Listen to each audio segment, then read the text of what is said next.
I think that's enough. Oh! I think that's enough. Oh my God, we're back, Lee. Monsieur Pete! Monsieur Lee. How's it going? Look at you. So I can't believe anyone can see you. It's just as well we've painted the back a different colour. I was just completely gone. Just see a face and a pair of legs. Yesterday I was wearing another jumper a bit like this, but I was also wearing matching. So I was just completely gone all day. Nobody could find me in the house. Did you put the black lines under your eyes Absolutely. and go through the jungle? Yeah. It's just see my face in the house. Sylvester Stallone. Dodging teenagers in my house yesterday. Well, yes, welcome back to Andertons TV. Today we are telling you about a couple of new Yamaha guitars that the wonderful people at Yamaha, surprisingly, have released. So Pacifica's gone uber upmarket, right? It's gone, what's the other word for Pacific? Atlantic Ocean. This should be Pacific. Pacifica. Everybody knows the Pacifica 112. Kind of reinvented 25-something years ago and set a new benchmark for the quality of guitar that you might decide to learn on. And it was a huge thing for Yamaha, and they've built on that fantastically, their guitar division over the last 30-odd years. And most recently, I suppose, the range that made a big splash was Revstar. It's been super popular. I think after Pacifica, probably the biggest thing that Yamaha have ever done in the guitar work. It's certainly electric guitar. Anyway, following on from the whole Revstar idea of a standard and a professional kind of vibe, Pacifica is getting the same treatment. So I have here the new 12 Standard Plus, and Pete has the 12 Professional. Yeah. Woo! Why 12? Well, because that's the whole, their sort of Strat shape vibe Is guitar. That the name? That's the model. Yeah, so I mean, model.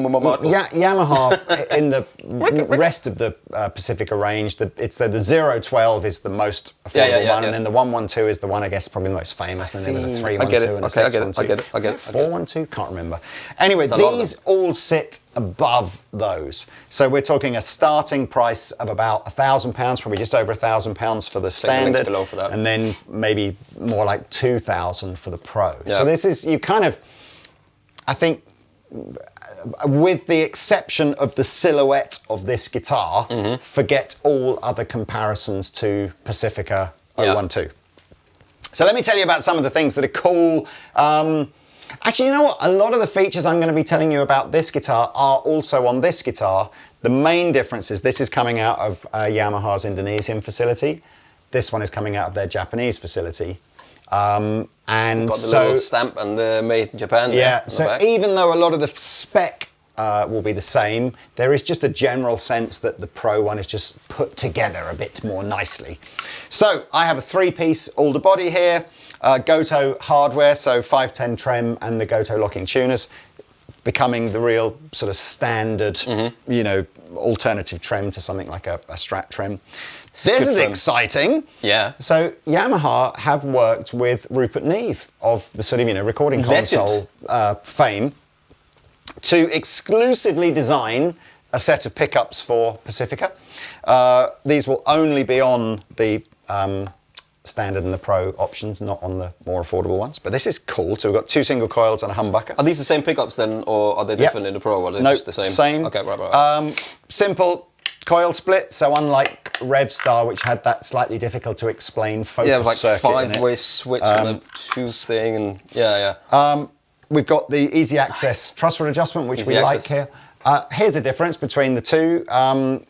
The standard series has a just under 14-inch radius, but flat all the way up. The Pro has a compound radius. 10 to 14, was it? I think it was something like that. I really like that. They do feel different. I don't know if it's a lacquer thing or a different choice of timber or even just the machine they use to carve them, but the necks have a different feel. Yeah, I like this.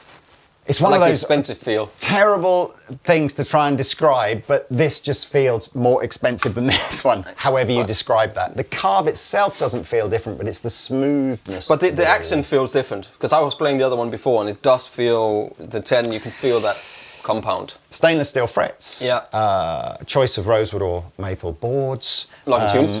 Yeah. And Did you then say that? Yeah, and then we've got all these interesting new kind of body contours that you haven't seen on Pacifica before. So a new style heel joint, the new style armrest. I like that. New scratch plates. Shape. Yeah. So look, that's new colours. Enough talky. Yeah, some colours. Absolutely. I think we've got all the colours. So I love this colour. This colour is my favourite. Shall I do some tones? Pink or whatever it's called. Yes. So I'm going to turn all my pedals off. During that opening jam, I was using a whitey-tighty compressor with a Victory Duchess going into a Thorpe Dane, going into a Strymon Brig delay. That was my... But this is now just the amplifier. Neck pickup first.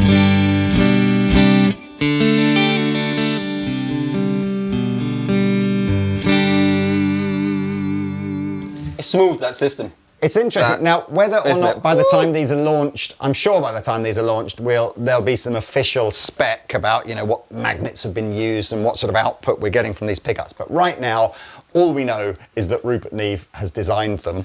Can I just add, it comes with a lovely bag as well. A lovely gig bag. These ones comes with proper hard case. I like the fact that also we've got a standard guitar player and a pro guitar player here using, so I wonder what will happen if we swap guitars.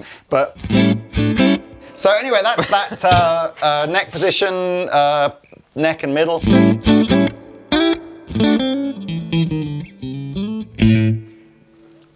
I always think I've got to try and give you something, useful about. Otherwise, it's just another single coil pickup, isn't it? Yeah. So it does sound very clean, quite bright. Not stratty.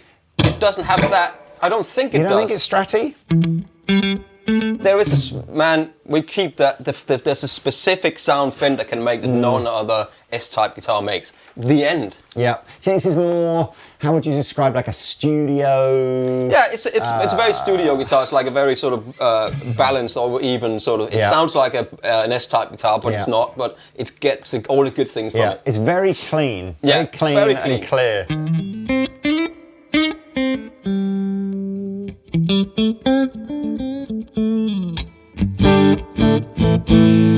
Middle position. No offensive low ends or high ends in there. It's just really nice. It's like really nice. I mean, it has got tons of bass end, hasn't it?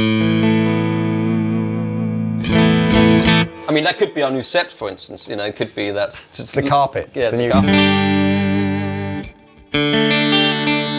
You know what? The middle pickup, it's almost like the middle pickup's almost sounding like a neck pickup does on some guitars. Like the neck pickup sounds fuller, and then the...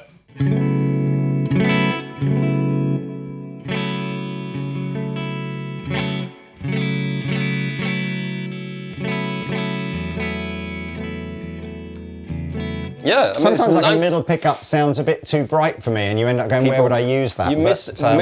People underrate what is it called? They misunderstand the middle pickup. It's an important pickup. Then we've got the middle and the humbucker, which is currently, if I leave this tone knob pushed in, it is the humbucker.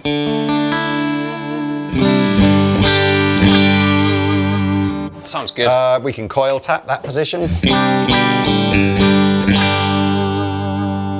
And then we got full humbucker. It's nice. It's nicely It balanced. was really balanced out of this. And then with the coil split.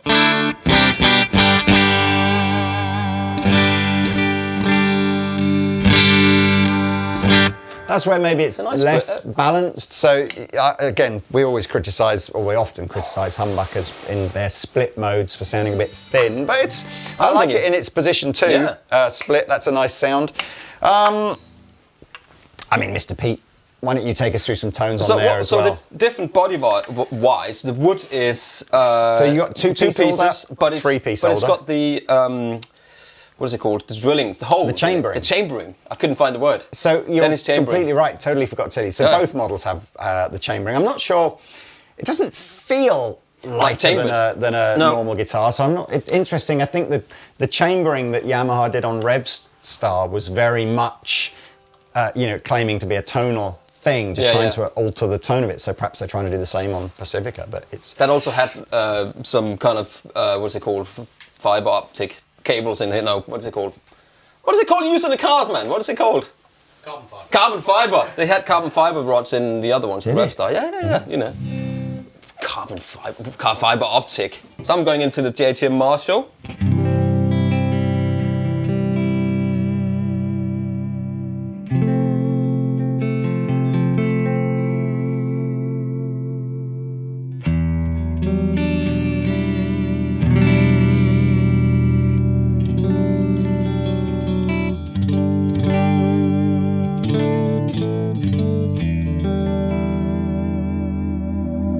Sounds good. I love this system here. Yeah. It's very smooth.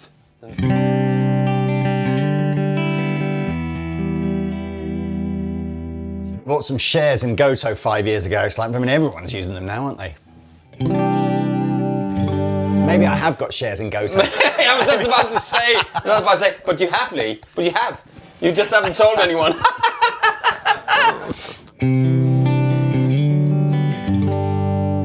Hey, your foot, you're gone. You shot yourself into that. Here's,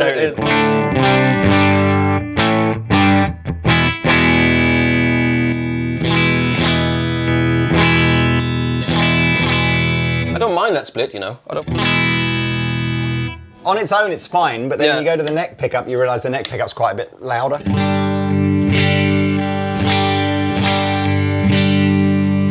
It's not louder, it's just more low end in it. Yeah. I'm just going to put the boost side of the day on to Dane for...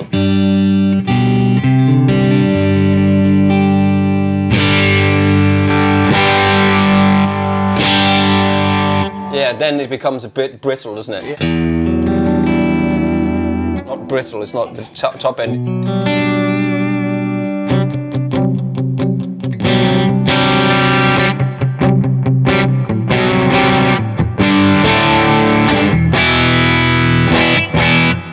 Good. It's a great guitar. I mean, this genre or this category of guitar, which is, you know, it's leaning into like a classic Strat design, but then giving some contemporary features that it would have taken from, you know, brands like Ibanez or whatever, and you end up with this sort of sits in the middle. And it's a super popular category. You've got Ibanez are doing this kind of vibe with their AZ series. I guess you could even say brands like Charvel have always done this kind of, you know. It's a studio guitar, man. You know, it's a studio guitar. You got reminds me a bit of like a Sire S7 kind of vibe, you know. And I know Sire have at the time we're shooting this video, these guitars haven't been announced yet, but they will have done by the time this video comes out. Sire have gone up market with their Larry Carlton. Yeah, they've gone up to I think there's a 10 series now as well. So they all sort of sit, and of course, you know, Fender do some with Player Ultra Plus or whatever, and Ultra, they do some more contemporary. So you've got lots of choice, and it's hard to really know. I like it, I really like it. There's not a lot objectively that we can really say to go, oh, you should buy this one or that one. I think they're all really nicely made. They all have a very familiar feeling, you know, neck. I don't think you're going to pick up one and go, oh my God, this feels radically different to the next one. So I think a lot of it will just be, what is it that resonates with you in terms of colours and styling and the brand itself. Price probably isn't going to be hugely different across the different brands. And granted, it's a good price now for, like a grand mid-entry Yeah, level. it does it's feel over. What is it called? It's almost like a middle-class guitar, isn't it? Yeah, For a grand. Everything is a grand. It does feel like exactly. that's the point. That's the sweet spot where you start to get probably the most for your money. Yeah. I think it's good. We haven't done any overdrive yet. Go on then, do some overdrive. Okay, so here's the Protein on the blue side.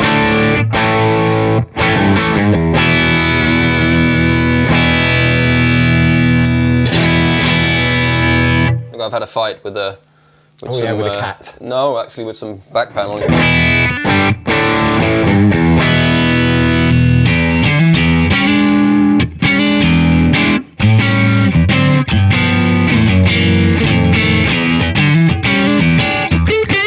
It's flat. I can feel that flatness. Really? As you go. I don't mind it, but it's got.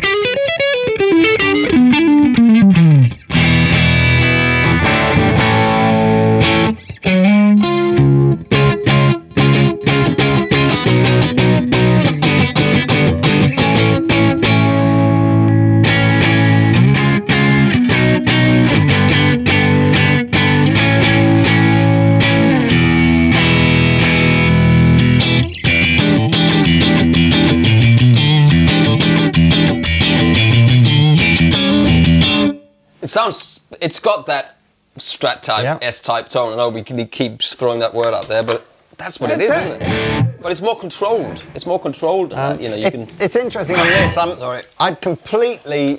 It hadn't even crossed my mind that this was a sort of a 14-inch radius flat fretboard, and I think the reason being is this isn't the action on this guitar. Isn't really utilising that flat fretboard, so it's very much got like a Fender style action on it. Yeah. So I'm like, I'm happy. And it's got nines on it as well and all that stuff. Yeah, I think this one feels better at the 10 than it does at the 14. Right. Okay. But that's just my personal. Yeah. I mean, I think you probably. I'm guessing the whole point of the flatter fretboard is you could take the action down if that was the kind of player you were. But I always feel as soon as you do that, then bending strings becomes a bit, more. It's a different experience. You should be able to bend them better though, right?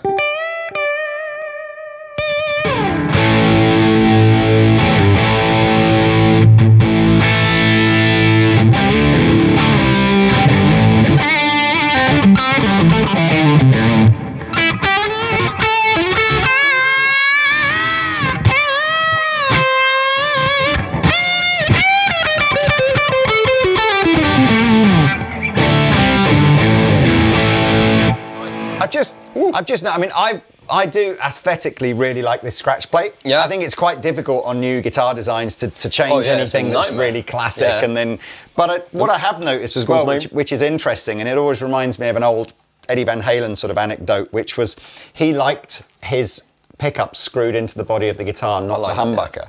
And actually, when you've got a scratch plate, normally you wouldn't see that. Normally you would just see all the pickups mounted to the scratch plate. But Yamaha quite cleverly have mounted the two single coil pickups to the scratch plate, but then they've cut the scratch plate is designed so that the humbucker is mounted direct to the body, and then the access holes, the holes you need to adjust the height of that humbucker, they've just cut the scratch plate around it. So it's quite cleverly done, well thought out. What they also managed? They managed for the humbucker to stay level. A lot of them, when they've got one screw into the wood, it tilts to one side. Yeah. This doesn't. I appreciate that. The Ibanez kind of does that, especially on the old AZ24s. They had that like tilt, so you couldn't really get it in the middle. How can I describe this? I'm pretty sure that Yamaha could probably put some spec out around this, but I think it's the lacquer on the neck is different, and it makes the Pro one feel nicer, whatever nicer means. And that's a Pro you got there. Yeah. So you can tell by the logo here, it's like not embossed. What is it called? Is that called embossed? It's like it is embossed. Yeah, it's like embossed. an embossed, like posh. sort of shiny logo as opposed to just the black. It's got a lacquer on the headstock as well. Yeah. Well. Yeah, on the front. Actually, it's doing what Fender do, isn't it? Which is they lacquer the front of the headstock, but then leave the rest of it satin. It's really nice. I really like it. No, there's so many guitars at that price point, and then it's like here's your your standard one, here's your professional one. There's so many of those. I think that's the challenge now, isn't it? There isn't,